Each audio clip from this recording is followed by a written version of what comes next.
nous allons aborder ici le système nerveux périphérique. Le système nerveux périphérique est composé de nerfs et de récepteurs sensoriels. Ces récepteurs sensoriels sont des neurones spécialisés dans la détection de l'information sensorielle. Chaque récepteur est capable de détecter un type de stimulus qui lui est spécifique. On trouve par exemple les chimiorécepteurs ou chémorécepteurs qui détectent des stimuli de type substance chimique. Les mécanorécepteurs sont sensibles aux stimuli mécaniques, les photorécepteurs aux photons ou encore les thermorécepteurs à la température. Les nerfs véhiculent les informations venant de ces récepteurs sensoriels vers le système nerveux central. C'est la voie afférente. Les nerfs véhiculent également des informations du système nerveux central vers les organes effecteurs. On parle de voie efférente. Les nerfs servent donc de voie de communication qui peut se faire dans les deux sens entre système nerveux central et organes.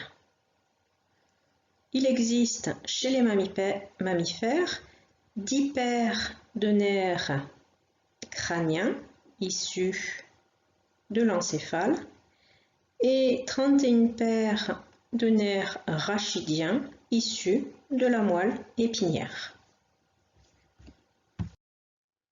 Un nerf est une association de nombreux neurones. Faites bien attention aux échelles d'organisation. Le neurone est la cellule nerveuse, la fibre nerveuse, alors que le nerf est une association de nombreux neurones, donc une association de nombreuses cellules nerveuses.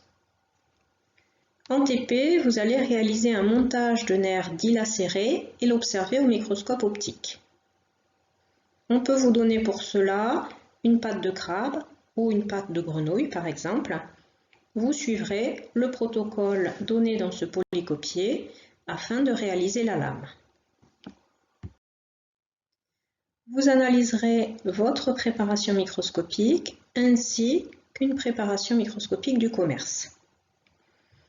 Le nerf est une association d'une diversité de neurones. Il faudra donc repérer cette variété sur la lame. Il vous faudra, si la préparation microscopique est effectuée à partir d'un vertébré, par exemple la grenouille, repérer deux types de neurones, les neurones non myélinisés et les neurones myélinisés. Il faudra également repérer des neurones de différents diamètres, qui sont aussi bien au sein des neurones myélinisés qu'au sein des neurones non myélinisés.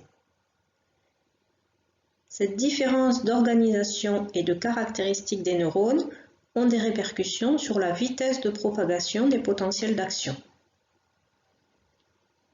La vitesse est plus grande quand il y a de la myéline et elle est également d'autant plus grande que le diamètre du neurone est important. Vous analyserez également un nerf en coupe transversale en vous aidant de ce schéma, mais également en vous aidant des photos suivantes. Ceci afin de repérer les différents tissus conjonctifs,